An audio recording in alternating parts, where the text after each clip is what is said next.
Okay, so hi everyone, hope you are doing well. My name is Rachit, founder of Campus Work. I am alumni. So आज हम इस video के अंदर एक बहुत important government job opportunity discuss करूंगा आपके साथ, राइट। और इस वीडियो को लेकर स्टार्टिंग से लेकर एंड तक देखना, जरूर अप्लाई करना जो भी एलिजिबल है। आओ स्टार्ट करते हैं।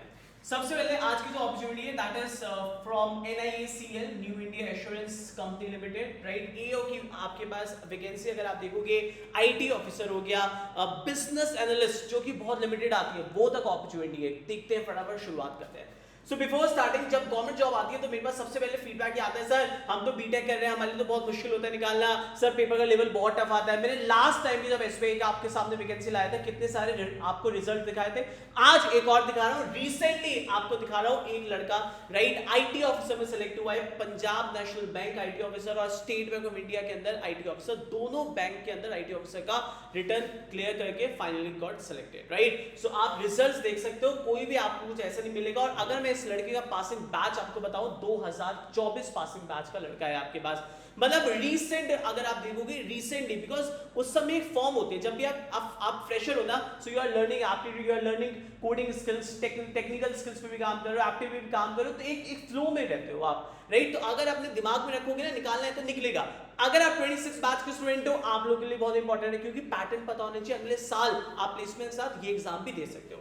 और अगर आप 26 बैच के स्टूडेंट हो या किसी बैच के स्टूडेंट हो, एक चीज और ध्यान रखना, अभी आज आपको पता है इंडिपेंडेंस डे है आपके पास और हमारी तरफ से ऑफर चल रहा है। आप रिजल्ट तो हमारे देख ही सकते हो ना, TCS प्राइम 2025 बैच का लड़का है ये, ठीक है, अपग्रेड हो गया, आप इसको देख सकते हो, हमारी ऐप का स्टूडेंट है। अगर आप देखोगे आज हमारा ऑफर चल रहा है लास्ट और मिनिमम प्राइस में आपको मैं दे रहा हूं, ठीक है, and that is a live classes. और इसका बैच का जो प्राइस आप देखोगे दैट इज 1420। इसका बैच का जो प्राइस है दैट इज 1420 आपके पास है, ठीक है। और आज के लिए ऑफर वैलिड है आपके पास, ठीक है। और अगर आप बैच के बारे में कोई भी डिटेल चाहते हो, आप डिस्क्रिप्शन में देख लेना, आपको सारी चीजें मिल जाएंगी, ठीक है। जरूर चेकआउट कर लेना। बैच में ये ऑफर चल रहा है, न्यू बैच शुरू कर रहा हूँ।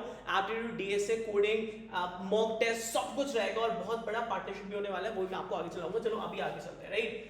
फिलहाल हम इस पे चलते हैं नोटिफिकेशन के ऊपर, राइट। और नोटिफिकेशन में सबसे पहले इंपॉर्टेंट डेट देख लीजिए। आपके पास नोटिफिकेशन आपके पास 7 अगस्त से शुरू हो गया था, 30 अगस्त तक you can apply for that, ठीक है। डेडलाइन इज 30 अगस्त। 14 सितंबर को प्री एग्जामिनेशन होगा आपके पास, ठीक है। 14th ऑफ सितंबर यहाँ पे प्री एग्जामिनेशन होगा और मेंस के एग्जामिनेशन होगा 29th ऑफ अक्टूबर। तो pre examination, mains examination already बता रखा है आप लोगों को, ये डेट पे होगा। और रिजल्ट भी अगर आप देखोगे उसके बाद बहुत जल्दी आ जाता है, मतलब 2025 में अच्छी अपॉर्चुनिटी आपके जॉब लेने की। अगर आप वैकेंसीज की टोटल बुक करेंगे बात, तो 550 वैकेंसीज निकली है। देखिए पूरे साल में अगर आप देखोगे IT ऑफिसर, मैं हर साल ट्रेंड देख रहा हूँ, इस बार और आने वाले टाइम में आप गारंटी मुझसे लिख के ले लो, IT ऑफिसर की जॉब बैंकिंग के अंदर भी बढ़ने वाली है। तीन बार तो आती है। एक बार SBI निकालता है, एक बार IBPS निकालता है, सारे बैंक्स मिलके। इसके अलावा जैसे इंश्योरेंस का आज आपको दिखा रहा हूं, इसके अलावा आप बैंक ऑफ बड़ौदा ने अभी रिसेंटली निकाला था, तो ये अपॉर्चुनिटीज भी आपके पास क्लब हो जाती हैं। और अगर आप पूरे साल में देखोगे तो अच्छी अपॉर्चुनिटी आती है। दूसरी सबसे इंपॉर्टेंट बात बताता हूं, यहाँ पे कॉम्पिटिशन बहुत लिमिटेड है अगर आप IT ऑफिसर या स्पेशलिस्ट ऑफिसर की आप बात करते हो, क्योंकि 90% लोग भाग रहे हैं PO या क्लरिकल, बेकार है। IT ऑफिसर अगर आप देखोगे आपके लिए बहुत अच्छी है, अगर आप BTech CS में पास आउट होने वाले या MCA कर रहे हो। यहां वैकेंसी आप देख सकते हो IT ऑफिसर की 25 है, बट मैं फिर बोल रहा हूं, जैसे SBI था, IBPS था, आने वाले टाइम पे भी आप पेपर देते रहोगे, आपको एक आइडिया लगता रहेगा और आने वाले अगर 1-2 साल में आपने पेपर क्रैक कर दिया तो मजा आ जाएगा, ठीक है। बिजनेस एनालिस्ट की 75 वैकेंसी है। जैसे BSc मैथ्स का कोई बच्चा है, BSc स्टैट्स का कोई बच्चा है, BSc जैसे आपके पास बिजनेस एनालिस्ट ने आपने किया हुआ है, उन बच्चों के लिए बहुत बढ़िया वैकेंसी आई है 75। और ये पहली बार ही मैं यहाँ देख रहा हूँ कि इतनी बड़ी वैकेंसी आपको दिखी है, राइट। जर्नलिस्ट 193 है। जैसे कोई भी BCA किया हुआ, BSc IT किया हुआ, BTech किया हुआ, कुछ भी किया हुआ, किसी को भी अप्लाई करना है, IT से भी किया हुआ, बट आप चाहते हो मैं तो स्पेशलिस्ट ऑफिसर नहीं बनूंगा, मेरे को जनरल में जाना है, आप भर सकते हो, डिपेंड करता है आप पे। पूरा नोटिफिकेशन आपको दे दूंगा, बहुत अच्छी बात है। लीगल की भी आई है, ऑटोमोबाइल इंजीनियरिंग की भी आपके पास है, एक अच्छी खासी वैकेंसी आपको देखने को मिल रही है यहाँ पे, राइट। अगर आप देखेंगे एजुकेशन क्वालिफिकेशन, तो 2025 बैच एलिजिबल होगा या नहीं होगा, पहले तो उसकी बात करते हैं। 25 से पहले जितने भी बैचेस हैं वो सब एलिजिबल है। 25 बैच एलिजिबल है या नहीं है, उसके रीजन है। अगर आपका डेटा, अगर आपकी जो रिजल्ट है वो आपके पास 1/8/2025 से पहले आ जाता है। अगर आपका रिजल्ट 1/8/2025 की डेट से पहले आ जाता है then you are eligible to apply for this. इसके अलावा मैं पूरा डिस्क्रिप्शन और नोटिफिकेशन डाल रहा हूं, उसको अपने आप भी चेक कर लेना, क्रॉस वेरीफाई कर लेना अच्छे से, ये सारी डिटेल्स आपको मिल जाएंगी। ठीक है, तो 25 बैच भी एलिजिबल हो जाएगा अगर आपका रिजल्ट 1/8/2025 से पहले आया, वरना सारे बैचेस एलिजिबल होने वाले हैं। अगर आप देखेंगे क्या क्या एलिजिबिलिटी आईटी ऑफिसर के लिए आपकी बीटेक कंप्यूटर साइंस से क्या होना चाहिए, एमसी क्या होना चाहिए, वो भी एलिजिबल है, एमसी वाले बच्चे भी एलिजिबल है आपके पास। बिजनेस एनालिस्ट के अंदर मैं आपको ऑलरेडी बता चुका हूं, बीएससी स्टैट्स किया हुआ है आपने, बीएससी मैथ्स किया हुआ है, बीएससी आपने डेटा साइंस किया हुआ है, बीएससी बिजनेस एनालिस्ट किया हुआ है, सारे एलिजिबल आपके पास होने वाले हैं। जर्नलिस्ट के अंदर कोई भी आपने ग्रेजुएशन किया हुआ है, पीजी किया हुआ है, एलिजिबल होने वाला है। इसके अलावा ऑटोमोबाइल इंजीनियर अगर आप देखेंगे, कोई भी मैकेनिकल का बच्चा है आपके पास जिससे बीटेक मैकेनिकल किया होगा, बहुत अच्छी अपॉर्चुनिटी है, भर दो आप। ठीक है, लीगल अगर आप देखोगे, अगर आपने ग्रेजुएशन या पीजी किया, एलएलबी वगैरह में किया हुआ, then you are eligible for the legal. मैं वैकेंसी ऑलरेडी आपको दिखा चुका हूं। ठीक है, अब एग्जाम होगा क्या, इसके दो फेजेस होते हैं, ध्यान से सुनना।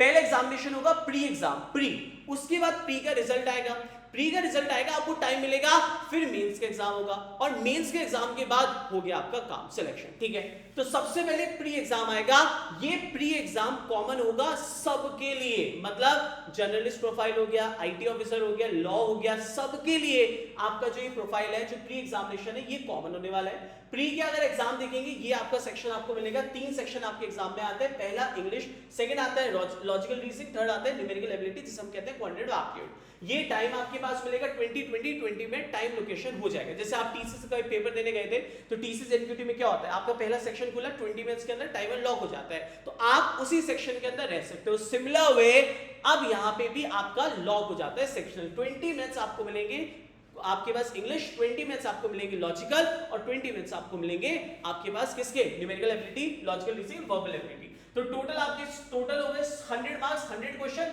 और ये 60 मिनट्स आपका टाइमर यहाँ पे हो गया। पेपर का लेवल अगर आप देखोगे बहुत हाई फाई नहीं आएगा। अगर आपने टीसीएस एनक्यूटी या प्लेसमेंट में बहुत अच्छे से प्रिपरेशन किया है टीसीएस के लिए, तो अगर आप देखोगे you will find similar pattern, आपको पैटर्न में कोई ज्यादा हाई फाई नहीं मिलेगा, बट एक चैलेंज आएगा, वो है स्पीड की। तो आपको यहाँ पे फटाफट प्रैक्टिस ज्यादा रखनी होगी। आपने टॉपिक्स पढ़े हैं, थोड़ा फटाफट प्रैक्टिस करना पड़ेगा। प्री का लेवल तो आसान होता है, कोई हार्ड नहीं होता। अब होगा क्या, प्री का जब एग्जाम आएगा, लेट्स सपोज 100 नंबर का पेपर हुआ, अब रिजल्ट आया, सपोज कट ऑफ गई 60, अब एक स्टूडेंट के 62 मार्क्स भी आ रखे, एक बच्चे के 65 भी आ रखे, एक स्टूडेंट के 85 के 75 भी आ रखे हैं।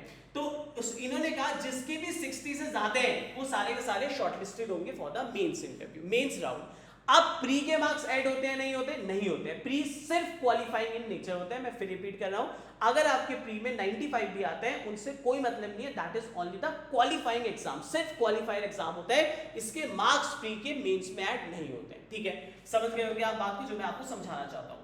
अब आते हैं कि मेंस में क्या होगा, आगे चलते हैं। अब सेकंड होगा राउंड मेंस। मेंस के अंदर क्या सिलेबस होगा, मैं आईटी ऑफिसर की बात करता हूं, फिर आपको 2-3 और दिखाऊंगा। आईटी ऑफिसर की अगर आप देखेंगे तो आपको प्री के ही अकॉर्डिंग मेंस दिखेगा, वही सेक्शन दिखेंगे ऑलमोस्ट। देखो लॉजिकल वहां भी था, यहां भी है, इंग्लिश वहां भी था, यहां भी है, क्वांटिटेटिव एप्टीट्यूड वहां भी था, यहां भी है। सिर्फ 2 सेक्शन आपको यहां एडिशन दिखेंगे, एक तो जनरल अवेयरनेस। अब जनरल अवेयरनेस से घबराना नहीं है कि सर ये तो जीएस होगा, जो एसएससी के अंदर आती है, मुझे हिस्ट्री ज्योग्राफी ये पढ़नी पड़ेगी। नहीं भाई, नहीं पढ़ना पड़ेगा। मैं बता रहा हूं, मैं इतने सारे स्टूडेंट को ऑलरेडी वो किया है, ट्रेन पिछले साल और प्लेस भी किए हैं। सो जनरल अवेयरनेस के अंदर ये आपके पास होता है with reference to the financial sector. Financial sector की नॉलेज होनी चाहिए, जो लास्ट 4 मंथ्स की करंट अफेयर्स होती है वो आपको बहुत अच्छे से आनी चाहिए। Current affairs and specially related to insurance and banking, जो भी आपके पास बैंकिंग और इंश्योरेंस की करंट अफेयर लास्ट 4 मंथ्स की आपके पास है, वो आपको यहाँ पे आनी चाहिए। तो मेंस एग्जाम के अंदर ये 40 मार्क्स का आपको मिलेगा। बाकी लॉजिकल, न्यूमेरिकल एबिलिटी और ये सबके लिए टफ होता है सेक्शन। मैं आपको बता रहा हूँ, इसमें 90% लोग आप देखोगे ना, सबके लिए टफ होता है, क्योंकि करंट अफेयर्स थोड़ा सा यहाँ पे मुश्किल आपको देखने को मिलेगा। तो कंपटीशन इस एरिया में नहीं है, कंपटीशन है यहाँ पे स्कोरिंग अगर आपको अच्छे से ला सकते हो। बाकी नेक्स्ट जो आता है वो आपके पास आता है एक सेक्शन जो आपके यहाँ पे डोमेन के अंदर आएगा, that is a professional knowledge. जो आईटी आपने सेलेक्ट किया है उससे रिलेटेड आपको यहाँ 35 मिनट्स के अंदर you will get 40 questions, that is equal to 80 marks. तो टोटल आपके 150 मिनट्स हो गए और आपके पास टोटल 240 मार्क्स हो गए। अब ये 2 पार्ट में डिवाइड होता है, एक पार्ट ये हुआ, सेकंड आपके पास एक डिस्क्रिप्टिव होगा जिसमें आपको टाइपिंग एक एस्से आपको दिया जाएगा, यू नीड टू टाइप, जिसमें आपको टाइम मिलेगा 30 मिनट्स। राइट। और 30 मिनट्स के अंदर आपको कोई भी ऐसे दिया जाएगा 20 मार्क्स का, और एक लेटर राइटिंग आपको दी जाएगी। बहुत पहले से यही पैटर्न फॉलो होता है, यहाँ पे कुछ भी उन्होंने चेंज नहीं किया हुआ। तो डिस्क्रिप्शन भी होगा इसके बाद, मतलब मेंस जिस दिन होगा वहां पे एक ये हो गया पेपर, एक डिस्क्रिप्शन, जैसे ये एंड होगा वैसे आपका एक एसे राइटिंग वाला जो हो जाएगा, डिस्क्रिप्टिव पेपर स्टार्ट हो जाएगा, जो कि 20 मार्क्स आपके पास ऐसे होता है, और 10 मार्क्स का लेटर राइटिंग होता है। कट ऑफ की अगर आप बोलोगे मुझसे नेक्स्ट वीडियो के अंदर तो मैं पूरा डिटेल की बात करूंगा, बट फिलहाल अभी नहीं कर रहा। वैसे कट ऑफ इसके ज्यादा नहीं जाती है, ट्रस्ट मी। अगर आप दिल से मेहनत कर रहे हो, लगातार अच्छे से पेपर दे रहे हो ना, आप जरूर निकालोगे, आपकी प्राइवेट जॉब के साथ भी निकालोगे। मैं हमेशा कहता हूं अपने बीटेक वाले स्टूडेंट को कि भाई तुम टीसीएस, इन्फोसिस, विप्रो आप कहीं भी ज्वाइन कर लो, बट साइड बाय साइड एक लक्ष्य रखना है कि सर आगे चल के मुझे ये एग्जाम्स भी देने हैं और मुझे एग्जाम्स निकालना है, चाहे मे बी हाई एजुकेशन आप जाना है, एमबीए जाना है, चाहे आपको एमटेक जाना है, चाहे आपको गवर्नमेंट एग्जाम की तरफ जाना है, बट ये एग्जाम बहुत जरूरी है, ठीक है जी। तो जरूर आपको यहाँ पे फोकस रखना पड़ेगा। ये आपके पास आईटी ऑफिसर का हुआ। इसके अलावा अगर आप देखेंगे बिजनेस एनालिस्ट वगैरह के अंदर, तो वही है आपके पास रीजनिंग, इंग्लिश, जनरल अवेयरनेस, वही सेम जो था, क्वांटिटेटिव एप्टीट्यूड सेम। यहाँ पे प्रोफेशनल नॉलेज के अंदर बिजनेस एनालिस्ट आ जाएगा। तो जर्नलिस्ट वाले अगर आप देखोगे तो उसमें क्या होता है, जर्नलिस्ट के अंदर आपके पास वो वाला जो लास्ट वाला सेक्शन था, बस वो नहीं आता। आपके पास रीजनिंग होगा, इंग्लिश होगा, जनरल अवेयरनेस होगा, क्वांटिटेटिव एप्टीट्यूड होगा। तो यहाँ पे कंपटीशन थोड़ा ज्यादा मिलेगा, बिकॉज कोई भी स्टूडेंट है वो इस फील्ड के अंदर जाने की कोशिश करेगा। बट अगर आप बीटेक सीएस के स्टूडेंट हो तो भाई आईटी ऑफिसर ही भरना, पोस्ट मत देखना, बट अच्छे से देना, मैं मेरी बात मान लो, ठीक है। निकलना चाहिए आप लोगों का पेपर अगले साल, यहाँ पे एक स्टूडेंट होना चाहिए अपना, ठीक है, और बाकी को भी मोटिवेट करेगा, जैसे मैंने फोटो दिखाई थी तुम्हारे भी दिखाऊंगा, ठीक है। इसके अलावा आप मुझसे कोई हेल्प चाहते हो तो हम, अगर आप मेरे से एप्टीट्यूड चाहते हो कि हमारे साथ आप वो करना, तो आप हमारा एप्टीट्यूड वाला मैं नीचे वो डालूंगा डिस्क्रिप्शन में, हमारा जो एप्टीट्यूड वाला सिर्फ आपके पास है, जो कॉमन है, placement, competitive exam, higher education exam, उसमें इतनी एप्टीट्यूड आराम से हो जाएगी कि इन पेपर्स को आप आराम से निकाल सको, ठीक है। तो ये वाला बैच आपको मिल जाएगा, अभी डिस्काउंट भी चल रहा है, 800-900 रुपए का बैच है। इसमें डेली लाइव क्लास होती है, प्लेसमेंट्स के बाद भी एप्टीट्यूड मेरे साथ, सिर्फ गेम एप्टीट्यूड का पता है क्या है, प्रैक्टिस का है। तो अगर रोज 1-1 घंटे जब भी मेरी क्लास होती है, हफ्ते में 4 क्लास तो मैं लेता ही लेता हूँ, 3 से 4 वो भी 2-2 घंटे की हर बार, अगर तुम उसमें भी आओगे ना तब भी काम चल जाएगा। सो अपडेट जरूर करना। इसके अलावा अगर एक व्हाट्सएप ग्रुप हमने SBSO के टाइम बनाया था, जिसमें प्रीवियस ईयर पेपर्स डाले हैं आईटी ऑफिसर के, वो चेक कर लेना, सॉल्व कर लेना। अगर उस ग्रुप में ऐड होना चाहते हो और नहीं हो तो लिख देना WhatsApp government group will add you to that group, right.